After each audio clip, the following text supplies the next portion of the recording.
My guest today is Gary Ehlenberger.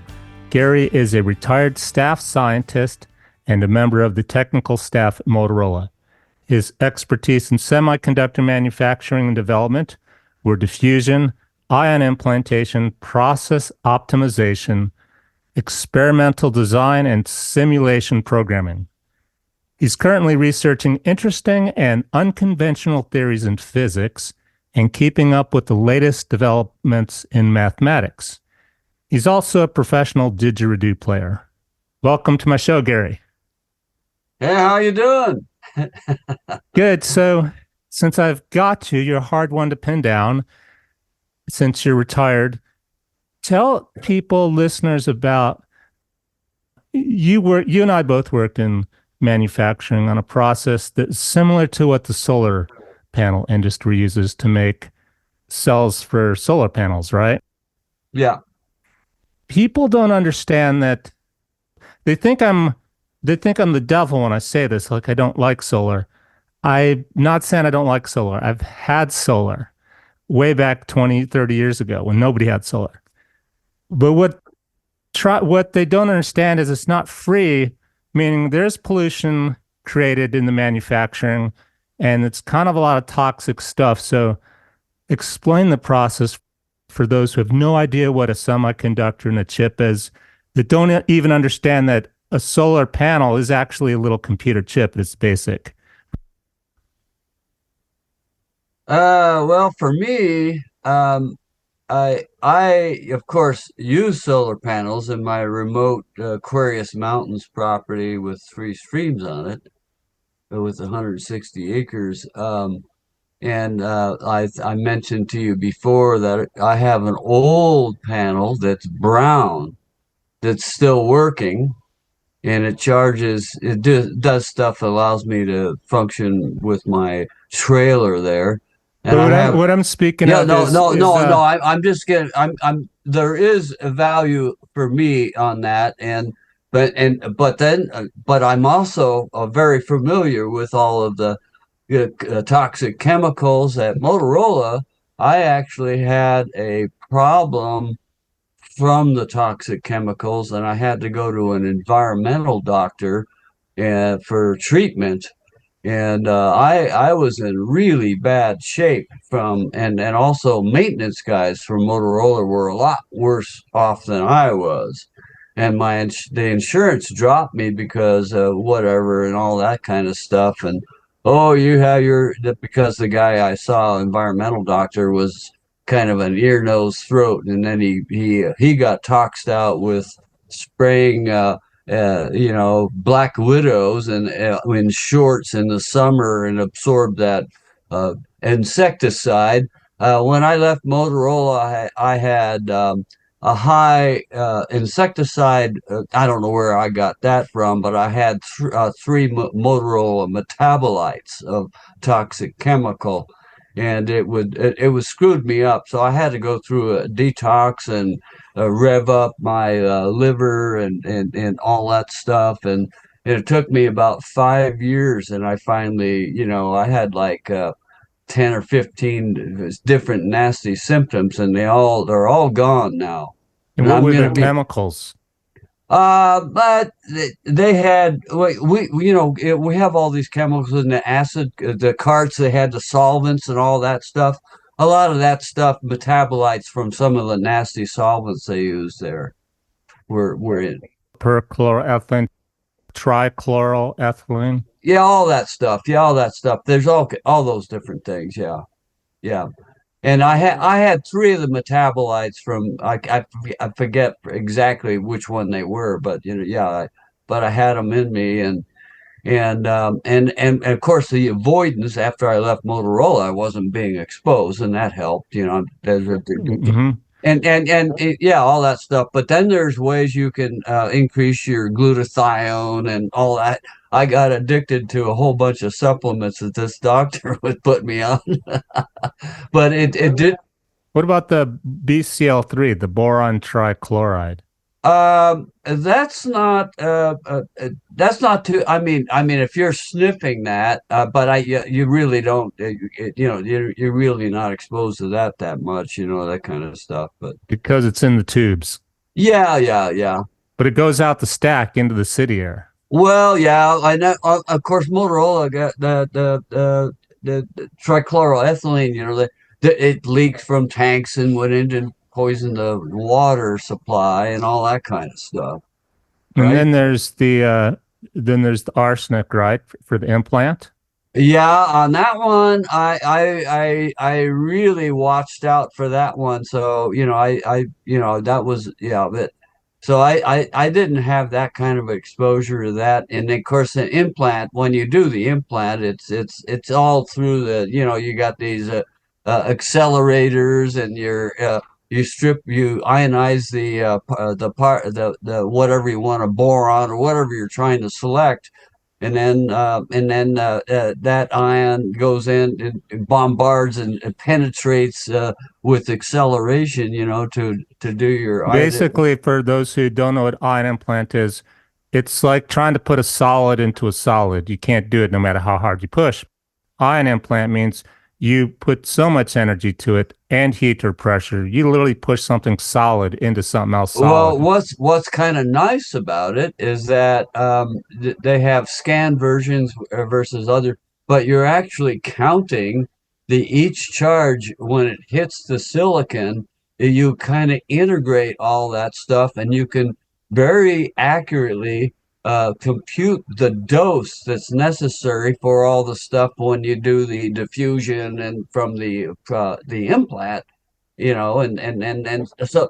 What I'm getting at, Gary, is people think they can recycle solar panels, and you can't. That silicon once it's been implanted with stuff. Well, yeah, but sometimes that there's small amounts, but yeah, I mean, you can take care of those things. For example, hazardous kind of stuff. Let's say you had really like radioactive stuff. If you built an incinerator that captured and didn't leak any gases. Since we mine, we melt, smelt, and then from rock extract all the stuff out of it. Yeah, What you're speaking of now, no, no, no. Yeah, this it's is the few. hypothetical. It's not actually, we don't have it. No, but they're working on that, and that's you can have these small confined things, and you can actually get rid of toxic stuff, turn it into some kind of a let's say a radioactive ball of glass stuff that doesn't erode, things like that. Rock, we turn stuff back into rock, which is locked in. And that's the only future way of handling these things. Ultimately, we're going to be able to mine minerals out of the ocean, bring them out and extract it. And these are But at potential. this point in time, you throw No, your solar panel in the ground, you can't recycle, it can't be. no, but it would take yeah, it has stuff, but there's a lot of stuff that's locked in. I Mhm. mean, unless it's very soluble, and you have to look at all the chemistry around it. No, But Gary, when I throw my solar panel away 20 years from now, I'm not looking at the chemistry. I'm putting it in the trash or calling the pickup to do it. Well, yeah, yeah, it's going to be part of the landfill. Now, Yeah. we should not be having any landfills at all anymore. I mean, we have to get away from that kind of stuff. Well, then And let's and talk about your solution. You're talking about not just for solar panel, but for anything, our waste, basically incinerating it to the 10th degree, to like a super incineration, right? yeah, but you cannot release any gases. And how are you Because going to, yeah. yeah, you have high Hmm. pressure, and carbon dioxide and all that stuff. I mean, when you do how to make rock, molten rock, and lock everything back into it. So So to turn it is the back. purpose to make a rock that's still toxic, but it's Well, yeah, well, in the case of radioactive, for example, all your bad organics are gone. I mean, they're what do you mean? like benzenes and all these nasty carcinogenic chemicals. Because They're you all broken oxidize up. them to you They're burn them, all you broken oxidize. down into very yet at high temperatures, all the carbon stuff kind of just goes, It goes would be a away. combustion process. Well, yeah, but then and then there's any gas stuff. You configure it to where this is technology that we'll have to be with. People don't understand when you burn something, combustion, the byproducts are carbon dioxide and water vapor, right? Right, right. But What do you yeah. tell those people? I'm not one of them who are panicking over global warming because they think carbon dioxide is the problem. You're basically talking about making a bunch of carbon dioxide. Well, no. What in the incinerator, you're using the carbon dioxide to lock that into it locks in back into the rock. So you have to get the right temperature and all that stuff to do it. But Well, it's if all you mo superheat something and you burn it, and you're going to need oxygen to do this oxidation process. You're going to break that benzene down into something less harmful with the oxygen and the heat, but the byproducts are going to be carbon dioxide and water vapor.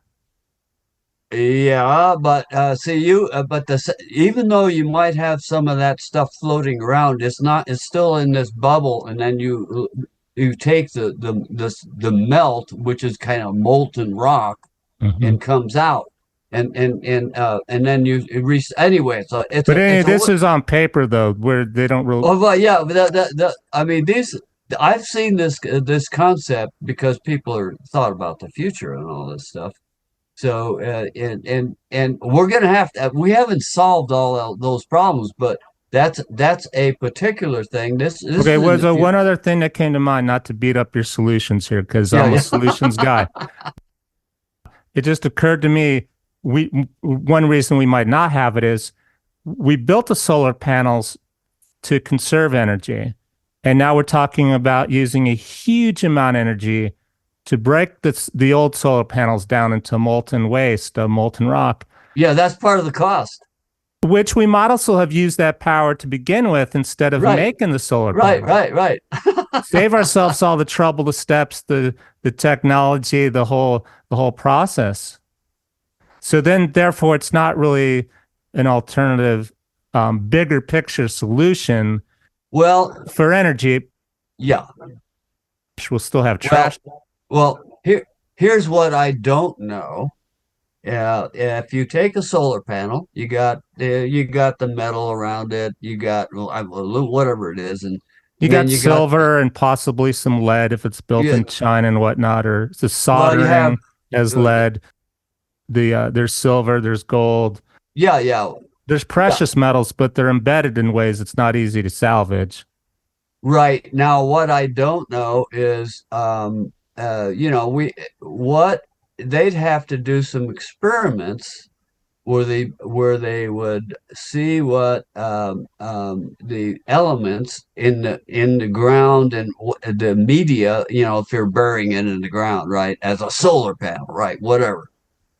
And now you could smelt those and then recover the thing. You could do that, in That terms just of reminds me, I had this client who he was sick, kind of like you. I didn't know these things existed. There's a machine you can literally put a car in, the whole car, and will grind it down into like pulp.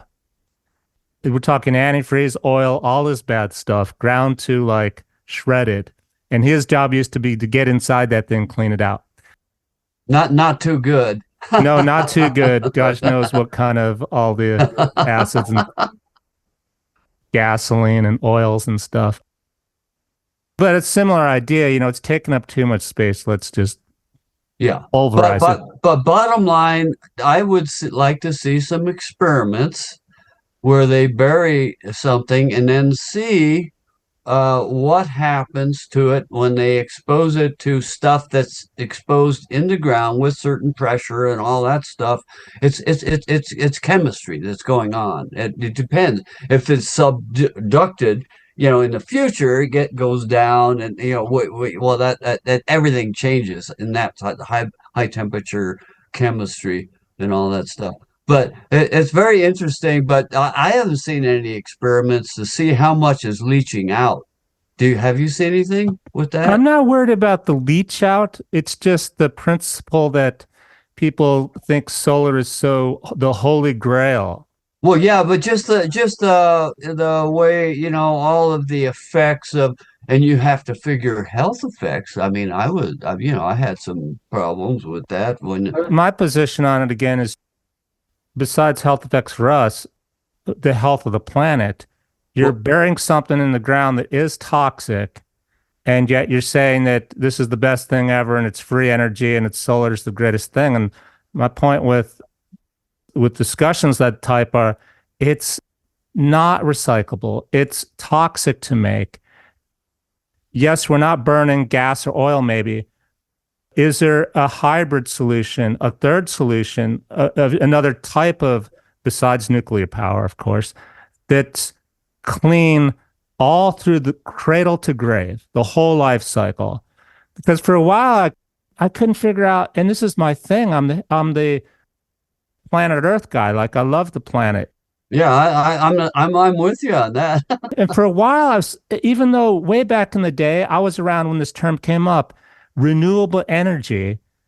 In the last year, I couldn't wrap my head around what are people talking about renewable. It's not renewable. And then someone goes, yeah, it's the sun that comes up every day. And I'm like, well, it comes up every day, but how is that renewable? I mean, the sun itself is not really renewable. It's got a life cycle too. But that term they're using as if it's free and it has an impact. Well, they're getting better at estimating total cost because you have to look at all these different parameters that you're discussing and I'm discussing, Yeah. and the technology is advancing, and but a lot of times greed rules, and then Money is they always the yeah, and driving then they force. and of course now they want to reduce to make it easier to pollute. I mean, that's what's going on now here. Not Well, good. Gary, it was easy back when I worked with you. The permit landed on my desk for pollution while the people around the community, complained about seeing colored plumes. And I wouldn't sign it because as the new engineer, I'm like, I don't know if we're not polluting. And it was our manager that said, Dan, you just do the equations and then we have the scrubber and it cleans there 90, 99%. And then you only put out 1% and the city allows that. And Yeah. okay, how do we know it works, the scrubber? How do we know we're actually not, whenever you have chemistry, you assume one byproduct, maybe formaldehyde, carbon dioxide, water vapor, whatever, simplify. There's all those intermediate reactions in chemistry, all those intermediate Yeah. reactions, Right. and that's not accounted for. And how do you know your scrubber cleans that? So they took me up to see this big scrubber, which was huge, like a big room with air, with a water cascading, like a swamp Okay. cooler, and Yeah. $1 million air scrubber. But Right. Right. how do we know it works, people? Because Well, though, how it works is you measure stuff. You measure stuff coming out of the air. You yeah, we measure. never did. We never No, but did. that's being stupid. Okay. No, it Uh, wasn't being stupid. It was here's how people to understand how the real world works. Even Intel right now, yeah. you buy the scrubber. The company says it works. Your boss is like, well, it wouldn't even be our job as engineers making this. It would be facilities. The facilities would install it. They did install it. I didn't even know the thing existed. We're down below, on this 3-story building in the middle building stuff, and in the top and the bottom of the facilities. And there's a disconnect. And at the end of the day, Uh, nobody's job is to go, the city is not making us. It would take the right. city Right. making us do that.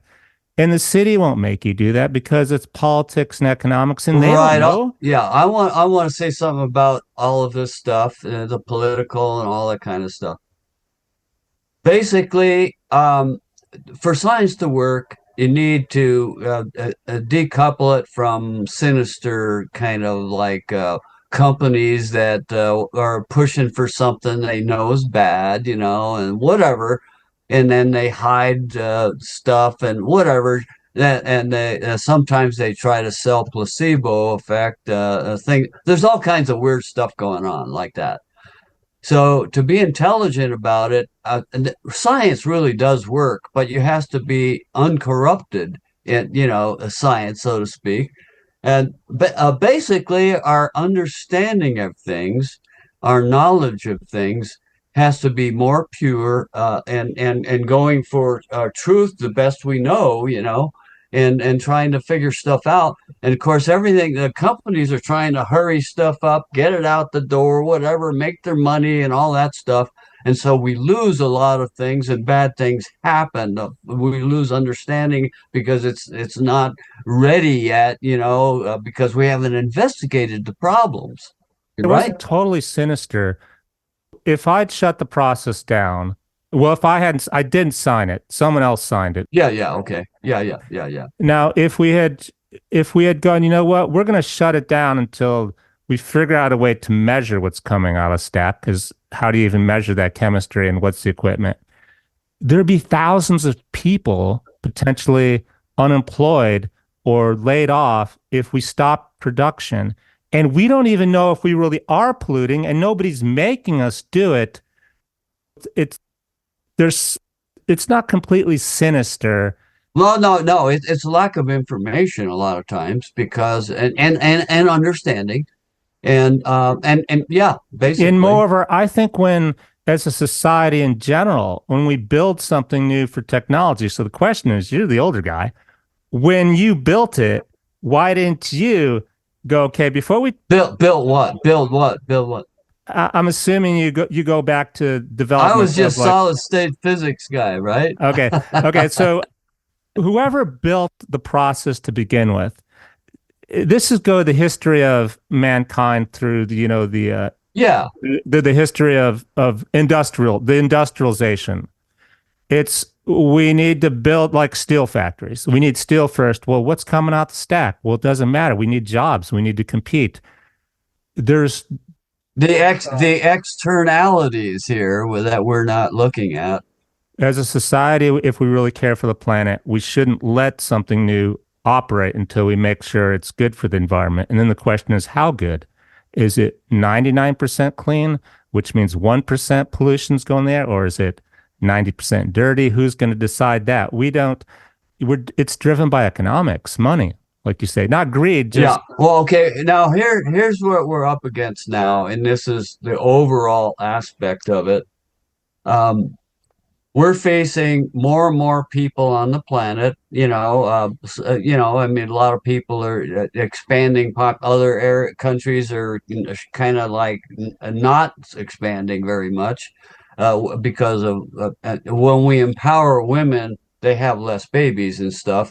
We need to reach steady state because more people are it's directly related to more pollution until we correct our ways of polluting, right?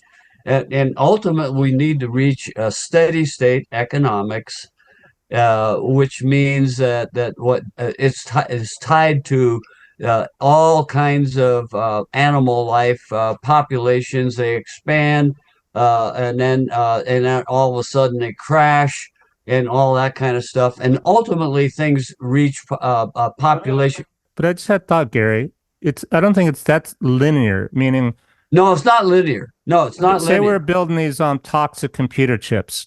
Yeah, yeah. It's going to take as much pollution to make, say, 100,000 chips as 10,000, kind of. There's not a huge difference in the amount of pollution at the end of the day in terms of chemicals and air pollution to make some versus a lot. So there's actually less pollution probably created with not with more people. There's more pollution ultimately, but it's not linear, meaning what I'm saying is if we cut down the population. Well, yeah, I'm looking at the big picture. Right now our mentality is, we dump stuff in the water, we dump stuff in the air. Well, we can't dump this toxic stuff, so we on that one. But what about all these other chemicals? We have Mhm. thousands or thousands of chemicals we haven't looked at for their interaction on the effects of people. I mean, all this stuff is going on. So Hmm. our understanding and all that stuff, we really need to increase the research of stuff for our own protection. Oh, so speaking of which, on your blog where you repost, there's an interesting post. It was in Science News.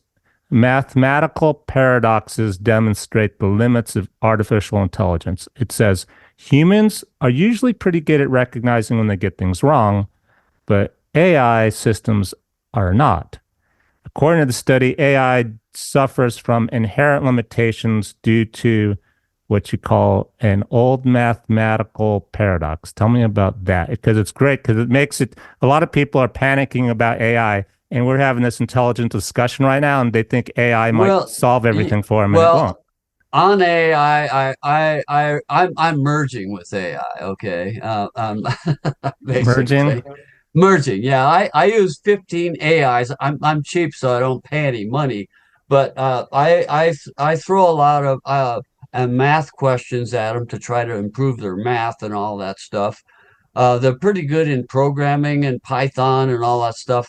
I can write. I don't know Python, but I have a Ron Wilder, my friend. He knows it and he can write them for me, but and he has done so. But I can write have I just with my words turn into a decent program. Talking to AI, I love converting my words into pictures and videos with AI. So when I get three legged elephants, I know something's wrong, things like that. Back to the study though, it's saying that AI doesn't know when it's wrong, but humans do. Yeah, here's the deal.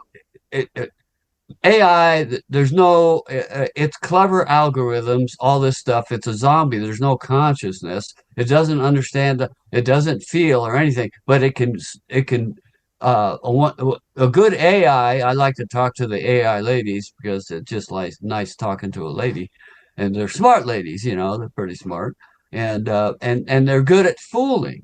But when you really question them on this stuff, that they're usually honest. And now they can scrupulous people, they can take this and get rid of that honesty. But they're working. There's all these when you feed back the AI, like when I have an AI verbal output or a picture output, I can have them look at the picture and then try to fix it. And then they now can use a little bit of memory in my conversation and do stuff, so they're making some progress on a lot of that stuff. So, You have another post on your blog. This one's even cooler. It's on the topic of biology and silicon wafers, as we are speaking of, Motorola. It's called The New AI is Made of Living Human Brain Cells. I'm not making this up. Synthetic biological intelligence. It uses human brain cells, neuron cells, implants them onto a silicon chip, and then you can train it with shock. Basically, it sounds like shock treatments to go, you're doing right or wrong, negative, positive reinforcements. well, yeah, that's a neural net kind of thing interfaced with that.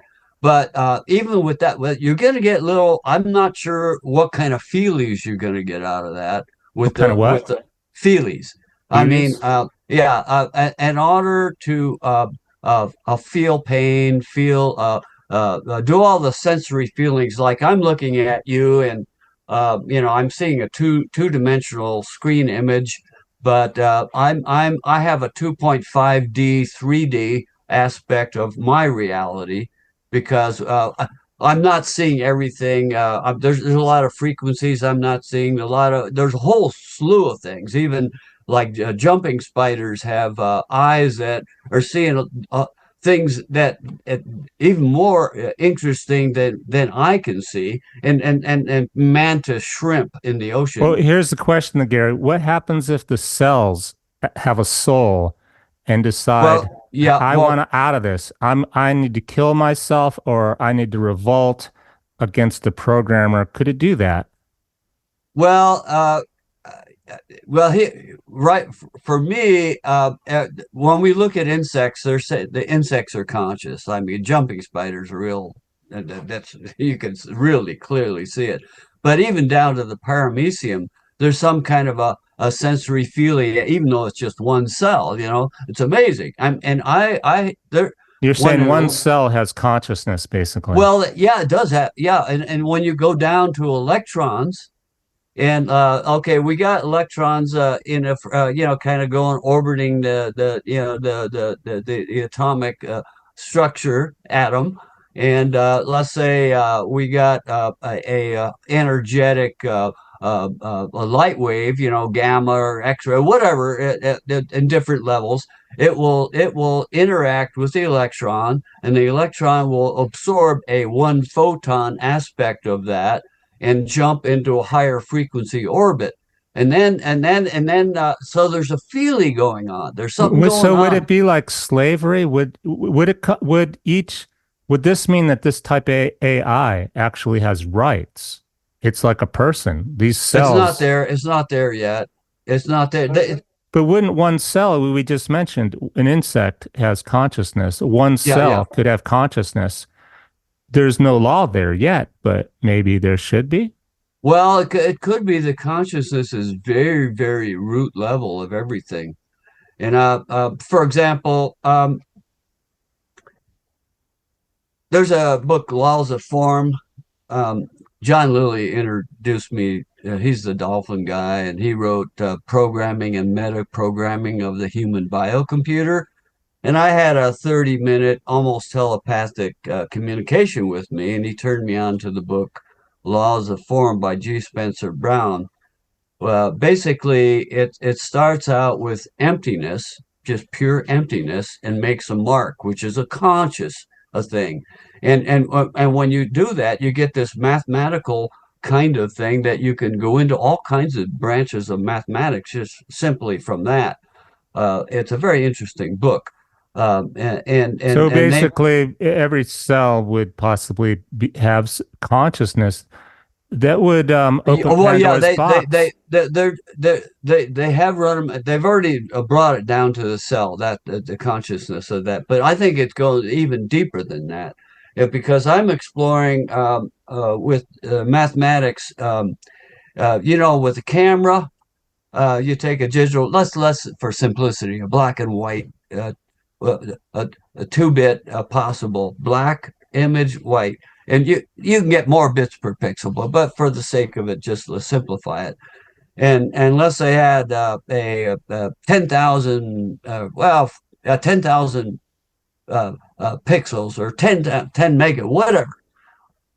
The total number of different pictures that I can take with that black and white camera would be to the 10,000, or however many pixels there are. That'll give you the total number of different pictures in the chip. When you have, it's a string of well, a lot of zeros starting out with, call that white, and then when it's all filled with ones, call that black. At the extended end of all possible different pictures, you got one white picture, one solid black at the end, and in the middle you got all these combinations. You're going to have like whatever. Now you can just expand that to more bits per pixel, you have color. So I use that finite set of different pictures that given digital camera will take as I call it pseudo infinity. And I use that as a tool to really explore infinities, because I'm into infinity. I'm an infinity mathematician. And when I started studying Conway's surreal numbers that were infinite surreals, I can do infinity arithmetic with it, and I'm playing with that. And I've gotten into now, starting out with emptiness as a zero dimensional pixel of empty and missing pixel, and then form as a zero dimensional form, and then I add with and without properties. When I go two to the if I use how many like on a line has an uncountable infinity of points. So 2 to the aleph 1, which is uncountable infinity, uh, uh, equals actually aleph 1 to the aleph 1, which is equal to aleph 2, the third level And infinity. what will you do this, Gary? Like, what kind of problem in the world can you Well, solve? this basically shows that when I do this, I get all possible mathematics, all possible physics, our world, our all possible Einstein block universes. I'm in this set and this is a dynamic set. It has all the different dimensions in it.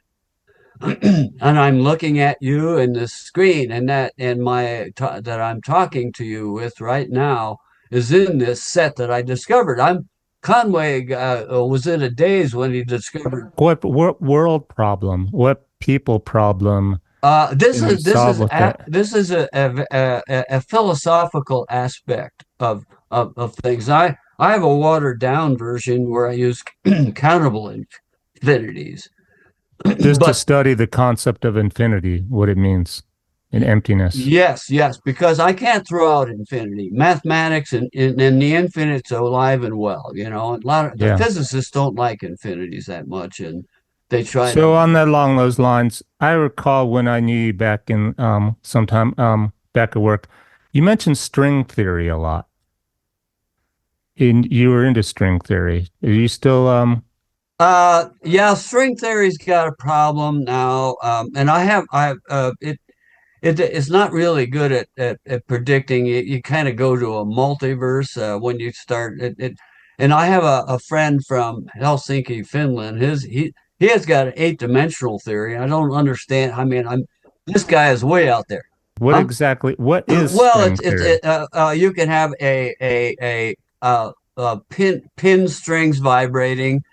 You can have closed loops vibrating, and they use this. But what's waving? I mean, yeah, but they come down to these little kinds of things, and they would call ones the gravity and all this.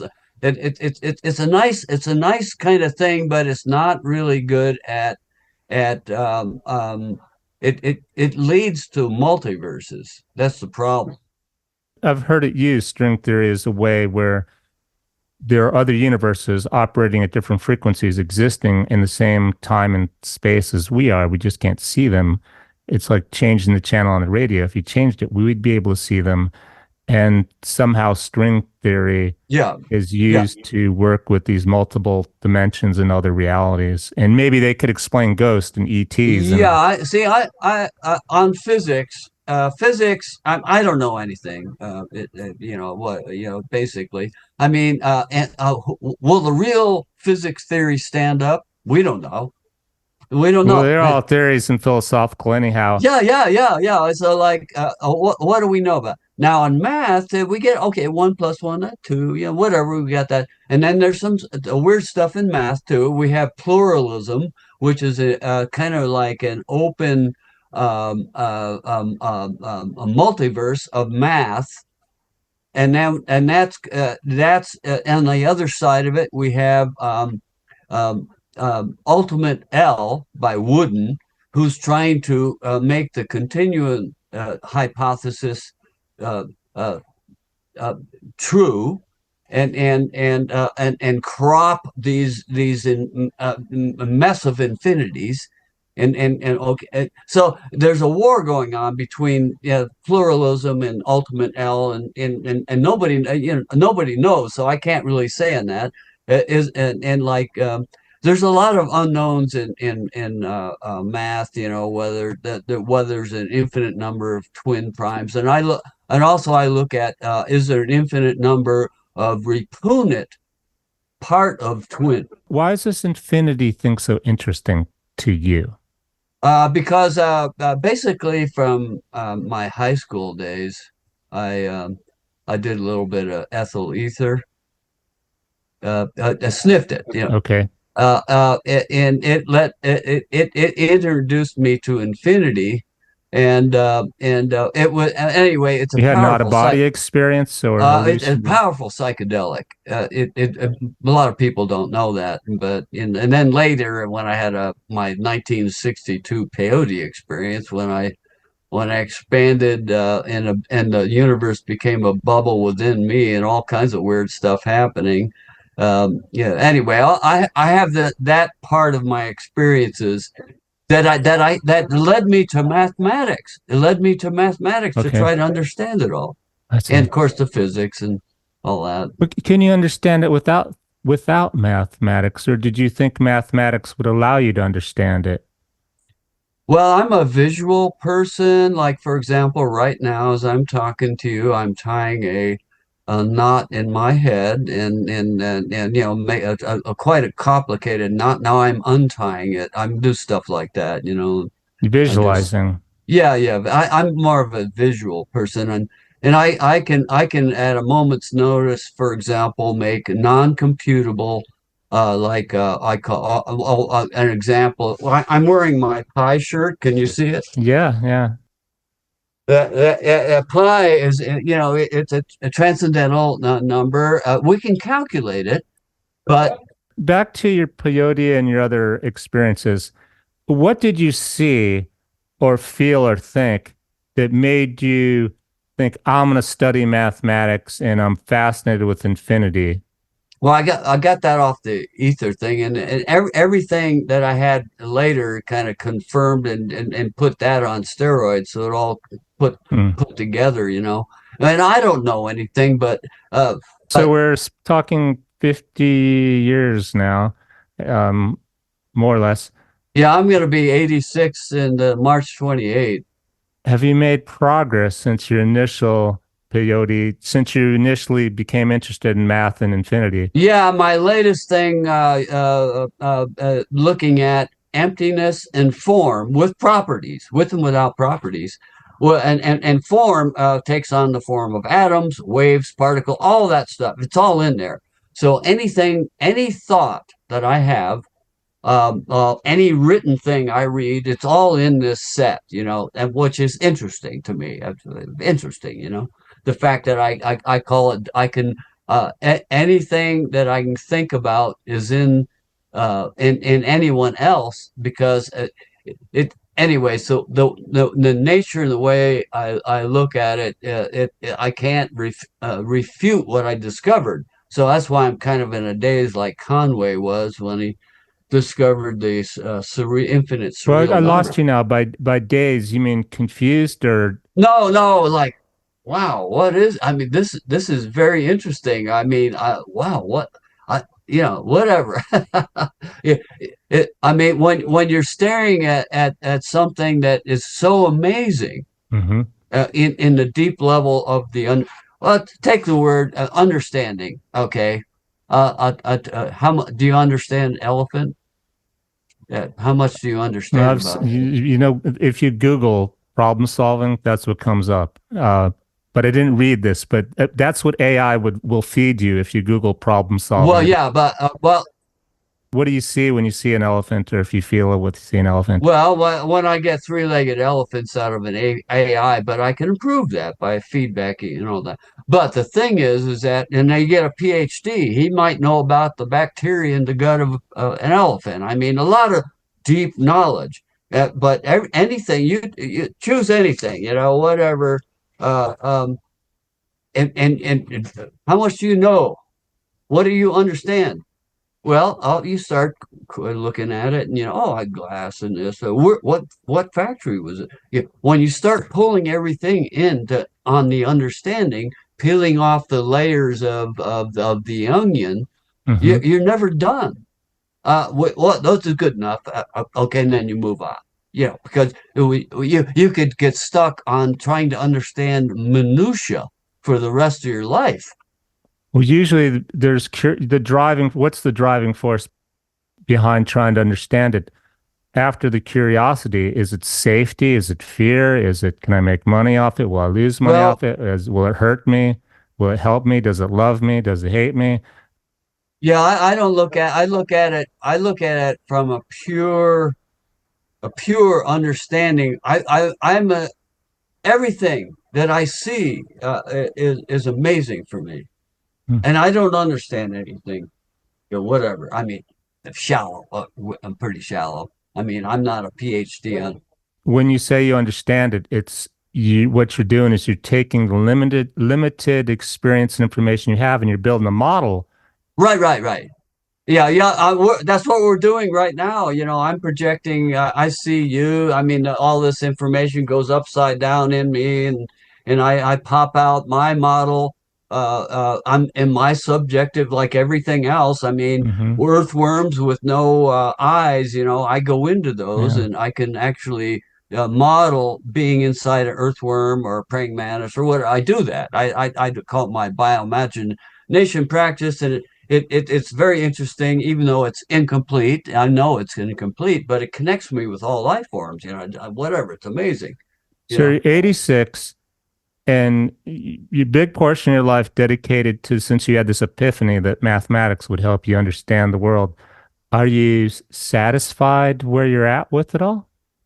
Yeah, because I am very satisfied with that because I'm getting more like when I was younger. Yeah, I mean, I appreciate you. You're really good at interviewing people without getting angst out, and you're calm about it. It's really, really good, and I'm gonna learn from you because sometimes I get a little okay. Well, I'll The tell little you my secret, Gary.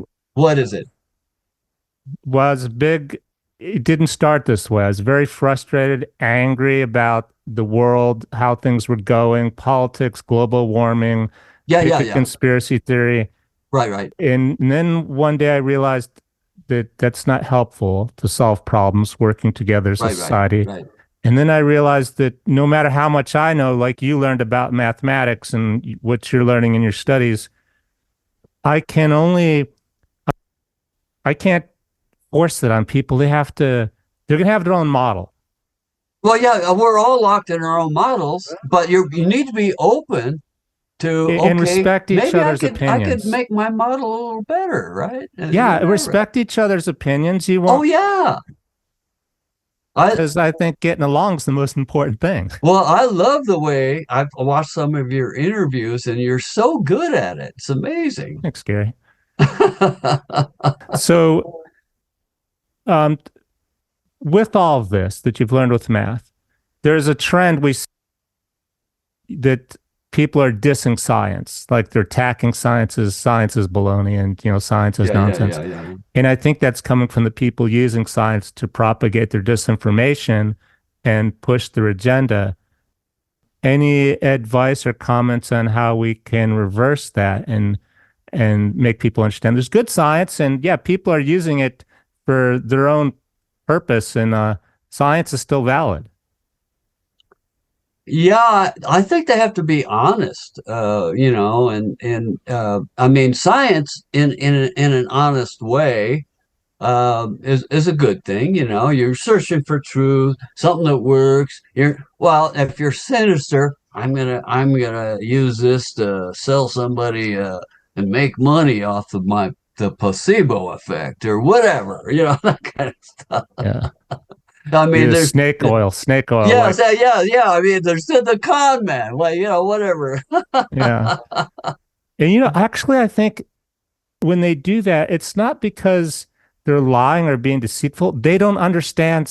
These people don't understand what they've built or what they're saying or doing. A lot of this snake Oh yeah, oil. yeah, yeah. No, no, that's where you're gentle in this, and I think you're very good at maybe letting them maybe all of a sudden see something that they don't know they know, or We try. maybe We yeah. I try, mean, Gary. you're good at it. Did, And what did you I've con did you convert any flat earther? I've the flat Earth episode was so depressing because what I just released on my show is my edited version after I've had time to think about it, respond more scientifically. I allowed the my guest post the original raw video right after we recorded it. The what? The what? The raw video right after Oh, we oh, oh, the recorded it. raw. Yeah, yeah. He released it. Dave did. Flat Earth Dave put it on his channel. And he warned me. I'm like, you know what? I can take criticism. Gary, was really depressing in terms of humanity. I was really disappointed in humanity because they would say stuff like, aerospace engineer, my butt, he looks like he's probably been vaccinated. What in the heck does No, that that's attacking the messenger. exactly? I'm like, and you don't know my vaccination history.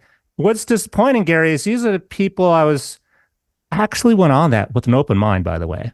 I actually was like Well, completely open. Show me how the world's flat.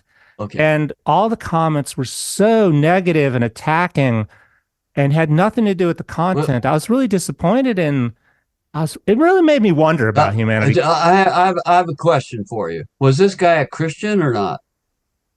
Most likely not. I didn't ask them that Well, some of the question. Christians like flat Earth. You know that. I didn't know that. Oh yeah, because God, this is whatever. Some of them, Hmm. you know, Well, that's okay. no, no, no, that's all right, But you're not going to talk. You're not going to talk when somebody has a strong belief. It's going to be really hard to talk them out of their belief because they're protecting their belief big time.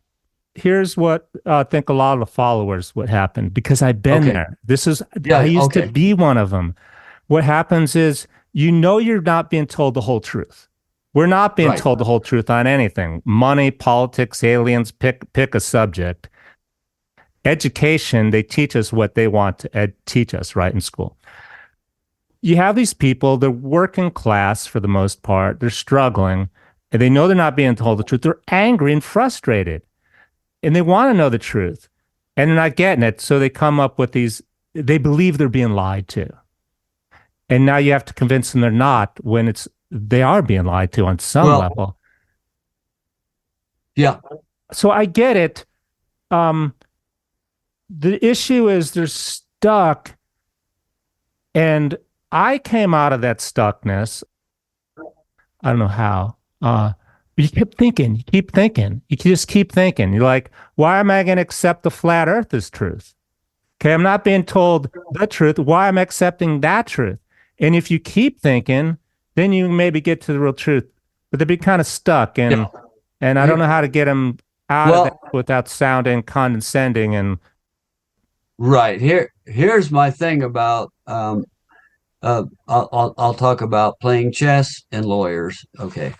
Uh, Playing chess, okay, if you do not play, let's say I'm white, if you do not think the moves of the black, your chances are you're going to lose that game. All right. mm-hmm, And the same with lawyers, if you don't really go into the other opposing thought of that subjective being yeah, and so you have to be able to look and take it from walk in their shoes, so to speak. mm-hmm. And if we all did that, we might come to different conclusions. And be less Maybe, angry because you might realize, well, the reason they're being so rude to me is their girlfriend just broke up with him.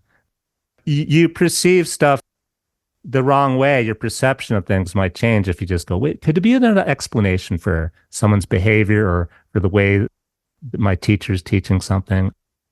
Maybe they'll get fired if they teach it a different way. Um, but keep questioning things like you're saying. Keep questioning things, I think, is the key thing. yeah, that's why whenever I hear any political, whatever it is, I don't care whatever it's Yeah. kind of, Well, speaking of that, okay, I've got to get this in real quick.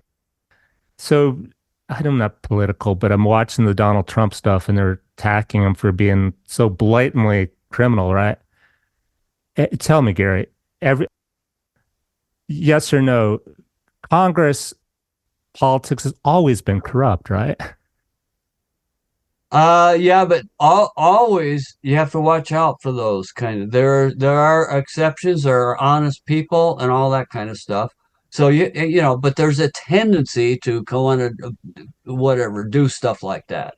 But and it would be nice if everybody was really Well, honest. just give me an example. Like they're criticizing Trump for if you pay $5 million, you can talk to the president. And they're criticizing that like it's for sale. I'm like, well, it used to be if I want to talk to the president, wouldn't matter how much money I had, really. He's in his own little, he's got his peeps, and there have been lobbyists that have paid to meet with him and Yeah, corporations that have yeah. paid to meet with him. And I can't get in there even if I had $1 million. At least now I can buy a ticket. I'm just saying, Well, yeah, and to me that's kind of like it's almost humorous, but it and okay, so we can do make this and that's little side stuff, you know. The bad, none of it's good. oh yeah, yeah, We no, need a that's true. solution that's outside the box. Yeah, It's not right. just the presidency, is Now, my observation over if time. they're doing IQ tests for AI now, and I guess they're getting close to 150 now on some things, a PhD, and but still, there's no one home. It doesn't feel do all this stuff. It's very clever at just picking all the data, and there's some artifacts because it's looking at some bad data too, and it The AI, seeps in there. Gary, I've come to realize is wrong probably 20% of the time because it gives you an answer based on the statistical probability that it's what you want. Yeah. What's most popular, what's in the data set that's Well, yeah, popular. but that's why you have to do self-reflection and reiterate. And then And what's there's no, funny about that is then it gives you a different answer. It goes, oh, yes, you are right, Daniel. Much better. I'm like, yeah, now you changed your mind. no, yeah, yeah. The truth is sometimes hard to grab, right? Now that's why it does better, yeah, in the abstract math and computer Right. programming Yeah. Yeah. and Yeah. stuff like that. But and if we ever get the general, you know, like the goal, it gets an IQ of 250 or whatever, you know, Hmm. and it's so good, but it's still fooling. Is there anybody home? It may not it may not get consciousness until it has chemistry within it, and they have simulators for dopamine and oxytocin, serotonin, or some equivalent in the aspect of a feelie. I mean, all the feelies we have, and all the stuff that way, you know, all the stuff that's going into our body, and then and the neuron clusters and all these paths are all integrated, and then we pop our subjective model out there, and I'm looking out, okay, and yeah, ours works pretty good, but it's not as good as say a jumping spider in terms of color, or a mantis shrimp, or whatever, a wolf in the sense of smell and hearing and all that stuff. We're lacking a lot of stuff, but it's pretty damn good. It's pretty damn good, and yeah. Speaking of the good, and we're not there yet, and is there is there another big problem you see in society that you think you have a solution with through your math and your studies? um let's see. Be a little more specific. Well, what's the biggest thing when you wake up every morning and go for your walk that you like, man, if only it was this way instead of that way, like with, Well, if like people throwing stuff along the trail and I have to pick it up, stuff like that. yeah. I mean, yeah. You know what? Just I once had someone tell me, a hiker, how did you know, Daniel, that's the wrong thing to do? I'm like, what do you mean? Like, this is like, did you have a mother or father? Like, did you just throw your trash instead of in the garbage can at home in the Well, kitchen? You just throw it on the floor. I'm like, what do you mean you had to be taught how to do this? So there has to be a law, which is not the answer. I mean, no ethics, no self-awareness of well, what's right or if wrong. I try to, you know, the entropy is alive and well, you know, and at Motorola, you know, this is an example. My desk was like the grand, well, kind of like I had papers stacked up and a big mess, right? My computer room's that way. I use the random filing system. The old stuff's on the bottom of the pile, the new stuff's on the top. Now that works for some people. Now then there's the organizing. the organizing, if you're always organizing, you're working, doing, cleaning up everything, and you. So I say, okay, I'll let this entropy just happen here, What is and entropy? disorder. Uh, Disorder happens. But it's actually ordered. It's an ordered disorder.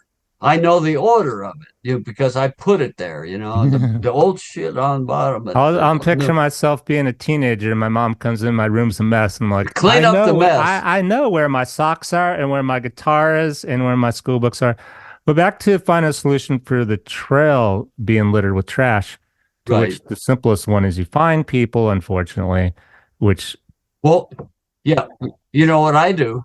What I do, if I see someone throw something, I just go pick it up, and he or she sees. oh, that's one of my favorite ones. What I do is I go, you drop something as I pick it up. Oh, okay. I'm not like, here you go. I'm picking up, and they know I'm picking up after them. Right, right, right, It's right, a polite way of they know that I know they littered and they're busted. right. That's a good one. That's a Yeah, good yeah, I'm one. being kind about it. Yeah, I'm picking it like, I got you. Yeah. That's a soft way to teach. Yeah, if you do it the other way, and I probably have, Well, if you yell at them and it leads to conflict and yeah, they feel yeah. threatened and it Oh, yeah, yeah. you changing the whole meaning of the conversation now. It's not Uh, about the trash, it's but about you're in my I, face. I want to say something about AI. I read this paper on AI able to identify like conspiracy crap, something that's really off.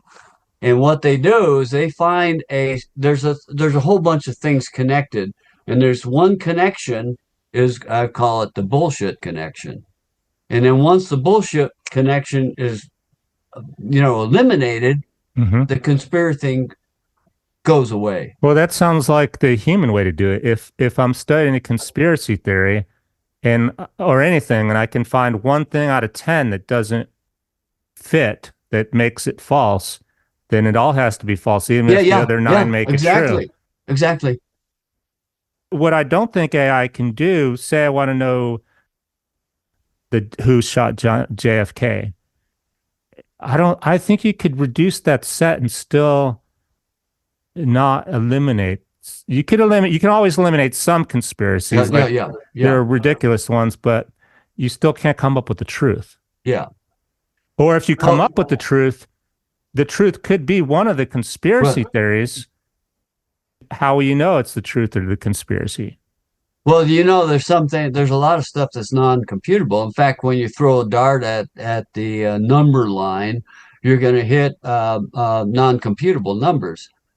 Give me an So, example of a conspiracy theory you know AI has has gone, that's baloney. oh, I don't know. I'd have to go look at that paper again, and where they have specific targets on that. Hmm. But they can be trained to do it. They're a good tool for that because they analyze data, but they have to be, kind of like you have to look at this, and then you have to also look at noise.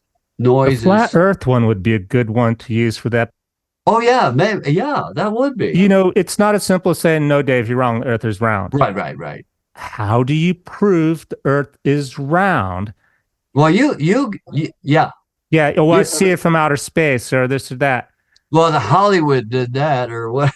Yeah, well, that's what Or Dave would. you hit the ice wall, all those. You did a very good. I really enjoyed your subtle but really correct arguments on that when that guy didn't see him because he was biased, cognitively He biased. he honestly doesn't understand is the No, no, he doesn't. If he understood some physics, he would yeah. probably, And you it get would. stuck in that They box they where he need to teach. They need to teach fuzzy logic and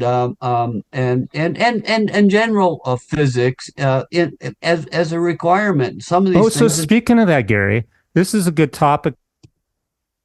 They're going backwards. They're assuming we don't need to teach physics and chemistry and stuff because AI, I'll just ask it, what happens if I mix these chemicals together? We don't have to think or even learn what two plus two is. I'll Well, ask they wait. AI. They have to read that stuff, and then also and maybe look up some of the words. When I sometimes when I read a physics paper and I don't know much about, especially my guy from Helsinki, Finland, with his 8-dimensional theory, and he's out there, but he's really good in math. He turned me on to p-adic numbers and all that kind of stuff, and but he has an avoidance of most physicists don't like the infinities. Well, they'll go for the countable, and they try to reduce that to make it tameable. But I'm into uncountable infinities, and I'm not throwing away that paradise. And Hmm. you know, Is there anything that we haven't talked about that you want to add? let's see. How much do you know about computability and non-computability? What does that mean? For one, well, Turing was into computability. And he had a whole, but you get a whole bunch of programs and you analyze, that, and if the computer, if the computer stops, it pops an answer, but you cannot predict if it if and when it's going to stop. So if it runs for your time, it may be still computable, Oh, you but mean if it you ask it like what's the square root of two or square root of pi or yeah, just and something no, like that? it's going to get, it's going to stop. It's got that pops the answer, whatever, But that kind of. suppose it didn't, is what you're saying. Yeah, yeah, and that Turing's statement of how that happens is basically equivalent to Gödel's stuff, and he was as famous as Einstein in the math area, and Give Einstein. me an example of when it's still going, going, going.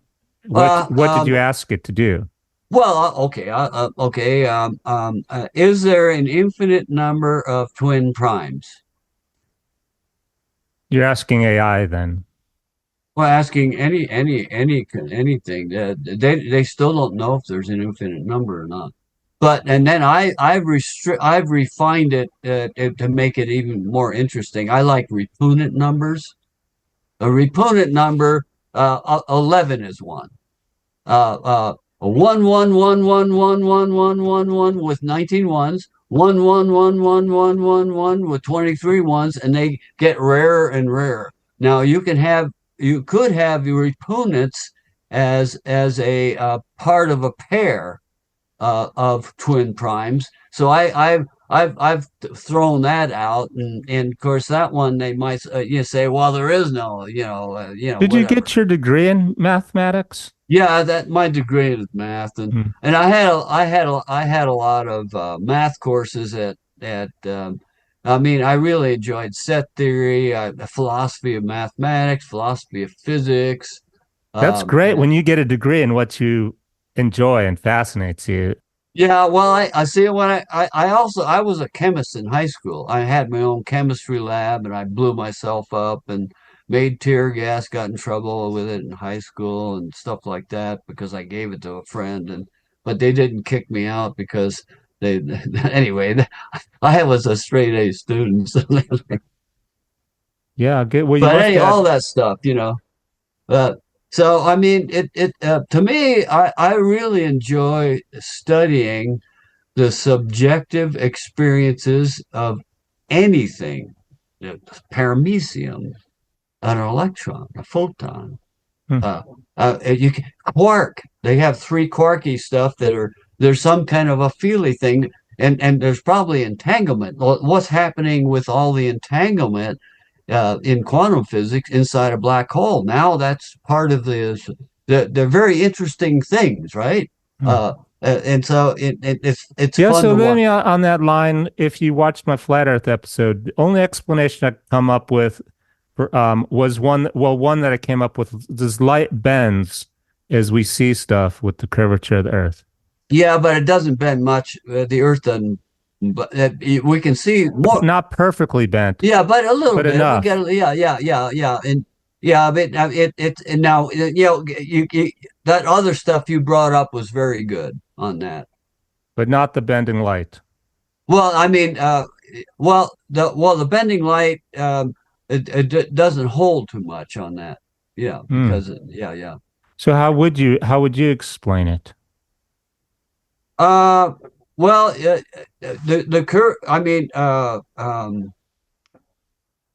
Theoretically, you're something should be lower in well. What? horizon. I forgot how did you finish that one? Did you what on that with the bending light? So Dave's argument is he calls them globers. Globers. I'm like, glober. A glober is one that, believes the earth is round. I'm like, okay, Dave, we Yeah, got to yeah. pick our sides. Now we're on the Harlem trope globetrotters, the globers, or we're on the flat earth. He says the globers, the only way they could explain it is light bounces off the ionosphere, and that's why it arrives at your eyes at the same height as you see it. And that to me didn't make sense. To me, what the only thing that really makes sense is that light is being bent with the curvature, and that's why it comes flat at your eyes. Otherwise, everything would look really weird. It rounded pretty much. Yeah, well, I mean the amount of now the amount of bending from the sun is very small, and the amount, Which is another thing I hadn't wrapped my head around and got a model for. that's where studying the physics is really important. But you're right. Once I get so far out from the planet Earth, then it's really sun and other things. And how come I can see the globe perfectly then and stuff's not bending? But if I'm on the globe and I draw a box around the globe, I'm just in this Well, yeah, sure. gravity because that's how it works. Like it's the Well, gravity of the Earth, not the gravity of the sun that affects me if I go running, right? I'm held yeah, like yeah, I can yeah, only jump so yeah, high yeah. in the air. It's not the sun. The sun's not pulling me towards it enough to make me go to the sun. I Right, hit right. there. So gravity, yeah, bending light is what I came. Well, Einstein, is the best description of that general theory of relativity, and causal diamonds and all that stuff. Because And you have causal black holes that pull all the light, right? They just make it black. Well, yeah, and they're now studying the effects of when you have a toward the singularity, the black hole, and now they're gaining some more credibility of white holes, and that's not it's still they're bouncing around What with are all the that. white holes? Got That's light that's everywhere? that's popping. It's like looking at let's say space to space time, you could have a bubble of a spring coming out of space time as a white hole. That totally went over my head. Well, it's kind of like space is bent, and then stuff, and then so weird stuff can happen. When you have pinch space and all that kind of things, you get. Hmm. I mean, well, the quantum physics, which is still is alive and well, and all that stuff. And it's very interesting. That's an explanation that one of the UFOers give on terms of alien abductions, if they happen or not. That's a big. Now, can you travel to Mars? Well, can you change time? Like if you, Well, right now I'm walking on Mars. Am I really there? or could you get there in a second? I mean, my in my bio imagination stuff. If I read a little with science, I can kind of like model myself because of course, I have to have the little bubble with oxygen and breathing all that stuff. But in my dream space thing, I don't have to breathe and all that, and I can model and do stuff. Hmm. Well, it's been fun talking to you, Gary. I don't know anything, yet You know I a lot know of math. something. You know a lot of math. You know a lot of Well, yeah, infinity, a we lot all, of but math. there's always another level of Oh, sure, understanding. yeah. Yeah. And so when you try to pull it all in, when you finally understood anything, the whole universe is in your discussion. Or maybe it'd be boring. Uh, Maybe for you, you like this so much. well, when you stop asking questions, maybe it's over. Yeah. Or if you learned everything and didn't have Well, anything yeah, else, curiosity. well, yeah. and Ramanujan, yeah, the guy from India that had all these. They call him the Infinity Man. He did, all that stuff, and there's still he used to have this Indian like a lady goddess in the dreams that would give him these formulas that they're still unraveling today. Ah, And very he cool. died early, unfortunately, but one of his little secret sauce mystical equations was 0 times infinity. Equals zero. Anything, anything. There's no answer. Could equal anything. Well, no, well, in a way, you can look Oh, it at equals everything. anything, anything. I'll give you an example. Well, it's real numbers. You can actually do this now because they have completed infinities. You can do infinity math with it. But a zero, if you define it, depends how you define zero. If you define zero, we'll call it zero. Let's say you had 25 divided by infinity. It's going to be pretty damn small, right? So you call it So zero normally. call it zero. And then let's say so we have that's a zero, and let's say times infinity. In surreal numbers, you can divide the infinity out, and then you're left with whatever how you define the finite aspect. So you precipitate a finite number, or whatever, and that kind of stuff. And yeah, I do all kinds of I play all those games. It's good. It keeps your brain sharp. Well, yeah, it's just fun. I'm playing in the and everything to me is exciting and wonderful, and physics. And I'm totally amazed at everything, and I don't know much. So Gary has a blog. It's infinite-now.blogspot.com. It'll be in the show notes, infinite-now.blogspot.com, as well as his Facebook, and he's also a didgeridoo Well, I'm master. on my Facebook. I have like 10,000 photos on there. A lot of I have some beautiful alien. Um, um, I call them fractal alien, beautiful humanoid fractal aliens that I talk to AI and it pops them. And I've got some amazing, a beautiful alien woman and all this kind of stuff. I've all Using your math.